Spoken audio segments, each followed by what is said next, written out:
School is a place where people receive education and also gain knowledge from the lesson that they receive at school. We as a government would abolish primary and middle school years that group children based on age instead of grouping them based on their competency and intelligence. Within it, the problem in the status quo is that primary and middle school students are being grouped based on their age. The first problem is that high achieving student and high intelligence student, they are very easy to understand material comparatively to average and also low achieving student. They want the lesson to shift faster. But in the status quo, it does not provide that kind of thing. It creates boring lesson process in which high achieving student would need to go on the same class over and over again due to the teacher wants to teach the low and also average student so that they can have the same understanding with the high achieving student.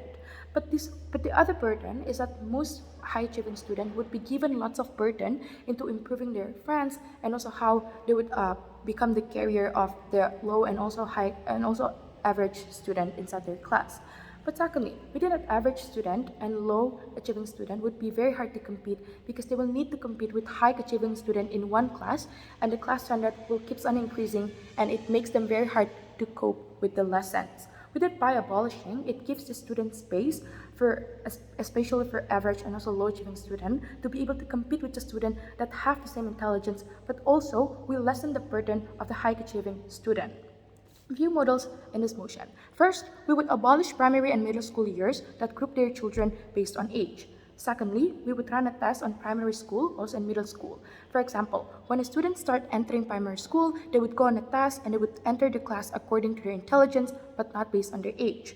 Within it, the test would be psychology test and also logical test. Thirdly, we would give more trainings to the teacher so that the teacher would be able to deliver lessons effectively inside the class. But fourthly, within it, we would allocate the teacher, and the teacher would be selected based on the class intelligence. For example, if they are able to teach in high intelligence, they would be put to class with high competency student, and the others would be allocated to other different class, other different intelligence class. But yet, this is not going to make like teacher would be put into bad teacher would be put into low and also average competency student. No, because the teacher would receive trainings in the end of the day, and they would still going to teach effectively. Move on to my contribution. First, why the current system hinders the process of learning. Within in the status quo, high achieving students compete against average and also low achieving students, because the current status quo is that they're being grouped based on the same age. We think that the ideal world is that teachers should be able to handle and make the teaching balance between high achieving and also average and also low achieving student. But we also think that each student understands their lesson differently. For example, like how fast they can execute the lesson and implement the lesson that they gain from inside the class. We think that the reason why this actually hinders the process of learning is that first, teacher can never be balanced at teaching. The reason because teachers should divide themselves inside the class that consists of high, average, and also low achieving students. But we think that it's impossible to make the teaching balance because all students accept materials differently. Some might understand fast, but some might slower. It creates dilemma to the teacher whether to repeat the lesson or to continue the lesson because they think that high achieving students already understand the materials. Within its second reason is that it hinders the student to maximize its potential. Education goal is to maximize knowledge that can be gained by an individual according to their ability. Students with high achieving are hindered from maximizing their potential. For example, high achieving tend to be able to explore and understand lots of material because their ability to process the material that they get, but because of the class doesn't provide the teaching, it limits them from exploring new materials and get tutored deeper into the new material that they've explored. But third reason, within it creates imbalanced competition. In the status quo, the class consists of high, average, and also low achieving student.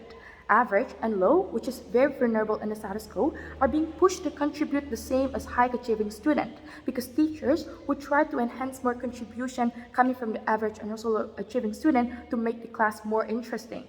It gives pressure to the average and also low achieving student that does not have the intelligence privilege like what the high achieving student does. For example, after 4 meetings of learning, high achieving might be able to do algebra, basically math lesson, and the teacher would push the average and also low to understand the algebra at the same time. Will bring pressure to the student because they would need to compete with the student who actually have the privilege, which is the privilege is better intelligence. better intelligence while they cannot compete with them.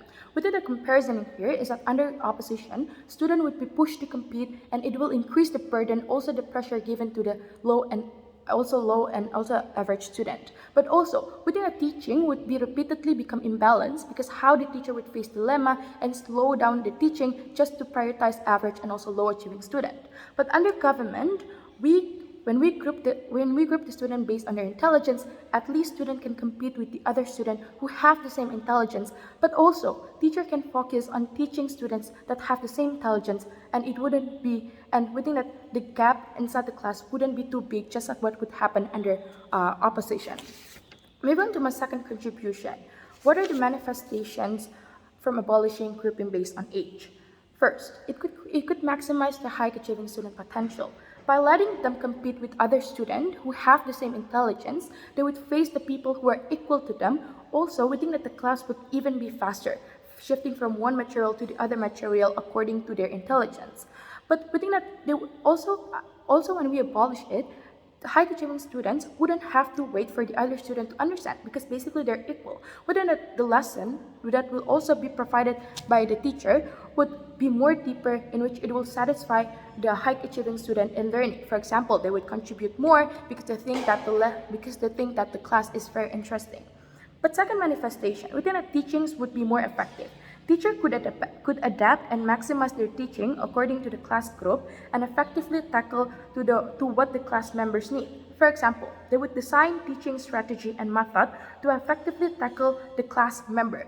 The comparison in here is that under opposition, most likely teacher would design a teaching strategy that would tackle to 3 different kinds of students: high achieving, average, and also low. But under government, we give this teacher to be able to only focus on one type of student, which is going to be based on their intelligence. So it means that teaching would be more effective and tackle to the most thing that we actually really need.